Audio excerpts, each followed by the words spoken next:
Rich, savory, satisfying.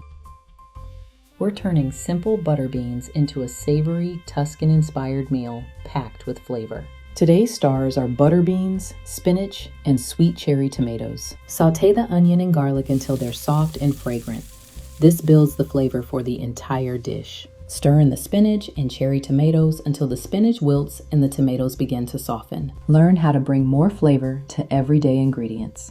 Download your Flavor First guide from the link below. Add the butter beans, then stir in the milk, broth, nutritional yeast, and seasoning. Simmer gently until the sauce thickens. Rich butter beans, vibrant spinach, and juicy tomatoes in every savory, satisfying bite. The links for today's recipe, the Flavor First guide, and to join Yum's Kitchen are in the pinned comment. See you next time.